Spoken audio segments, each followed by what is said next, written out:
Previously, we learned how to download and install CodeBlocks IDE and C++ compiler to code and run programs with C++.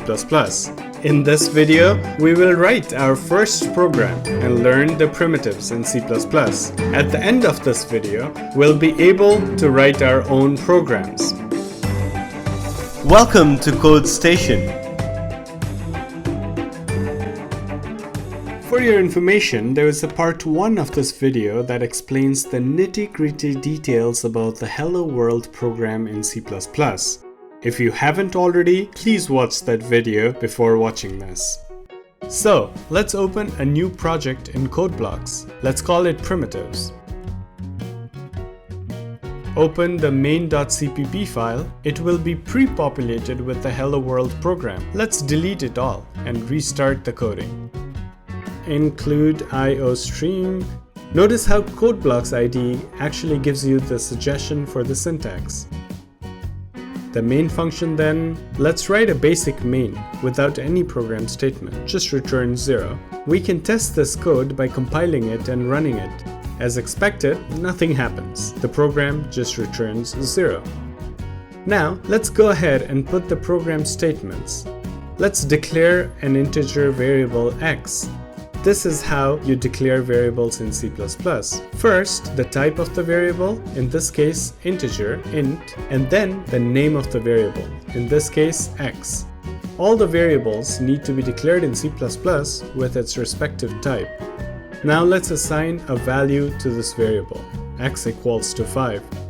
This is called an assignment statement. This just means that in the computer memory, we separate a space for an integer variable x. This space is then occupied by the value of 5. So basically, when we call the variable x later on, the system will look for the value that occupies the memory space separated for x. We know how to print this out on a console using the cout command from the std namespace. Then the insertion operator, 2 less than signs, to insert the values to cout.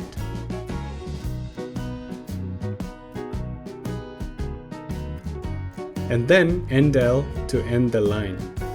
Thus, we have written a program that assigns a value to a declared variable x and prints the value. Let's build it and run it. There, we get the output. The value of x is 5.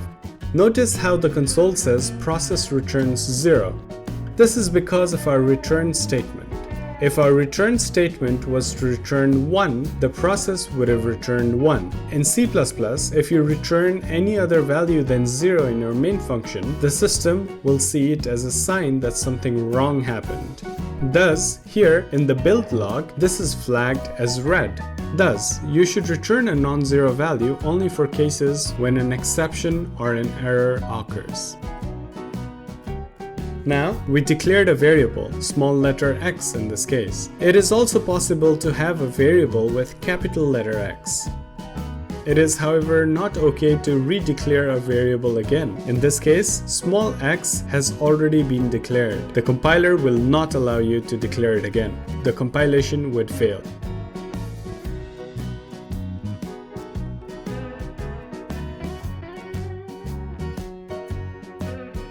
Similarly, you can begin a variable with an underscore.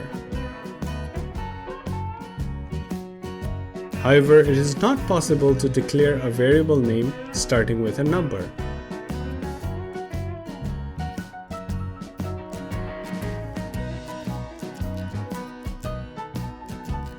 It is not okay to have a blank space in the variable name.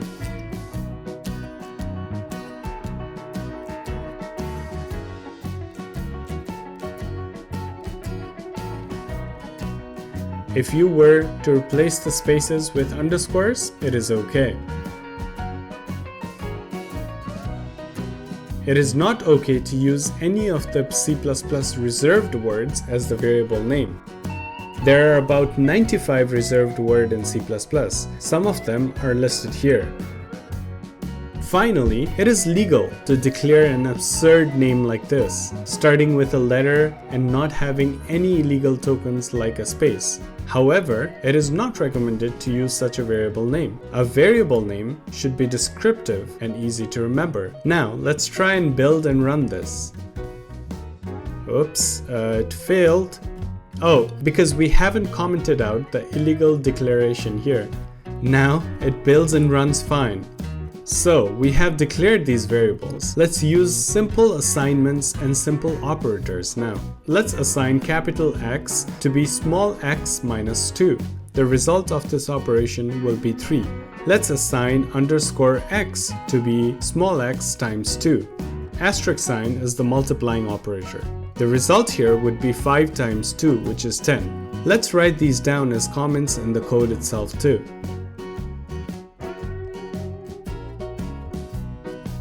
Then, let's assign the x underscore and underscore y variable as the square of x times x.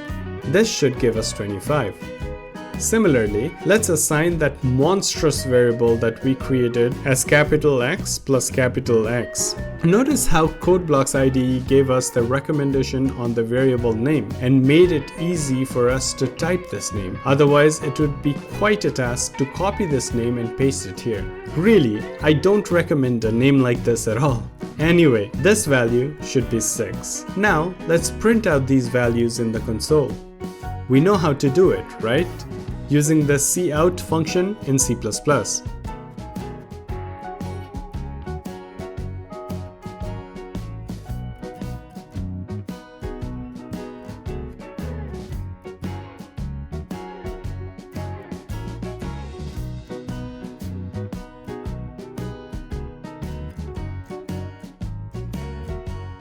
When we compile and run this code, we see the values of all these variables. Are these results correct compared to what we thought they would be? Let me know in the comments.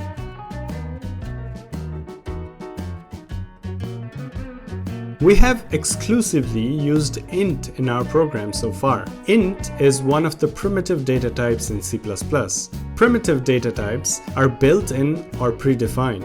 They can be used directly by the user to declare variables. The primitive data type available in C++ are int, which declares an integer, char, which declares character, bool, which declare Boolean variable, float, which declares a floating point variable, double, which declares a double-sized floating point variable, void, which declares a valueless object, and wchar underscore t, which declares a wide character. We will discuss each of these primitive data types in the upcoming video. It is worthwhile to mention that it is also possible to have an abstract or user-defined data types in C++. These will also be discussed in the upcoming videos. For now, let's use some of these primitive data types in our program. Given a rectangle and a triangle, let's calculate their areas. The rectangle has the width of 10 and height of 7.5. Similarly, the triangle has the width of 10.9 and height of 9.2. So, the expected areas are 75 for the rectangle and 50.14 for the triangle. As we all know, the area of rectangle is width times height, and the area of the triangle is half of width times height. Okay, so now let's go to CodeBlocks and code this. This is our base program that does nothing. Let's first add a character variable with the name of the triangle. The triangle is simply named t. Notice that we have assigned the value for this variable right at its declaration. This is called initialization of the variable. Similarly, we will have another character variable for the name of the rectangle, r. Then we will create a floating point variable for the width of the rectangle and store the width in it. Here, the width 10 is also an integer, but integer can be floating point number 2. Similarly, we store the height of the rectangle. We can't store a 7.5 in an integer variable. It would be truncated to 7 if we do so. Therefore, we chose a floating point variable to store this value. We then store the width and height of the triangle respectively.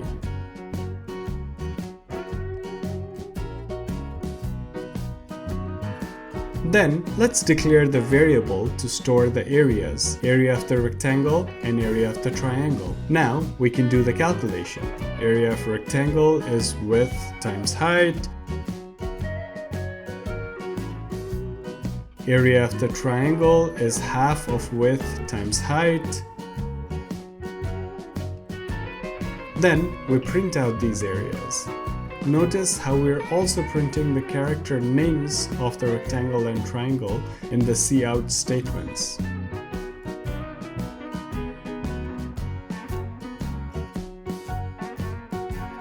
This is our code to find the areas of the rectangle and the triangle. Let's build and run it. Voila! This is the output we get. The area of the rectangle R is 75 and that of a triangle T is 50.14. Of course, it is possible to initialize the variables with the operation to calculate their areas. Right at their declarations, we can do respective operations.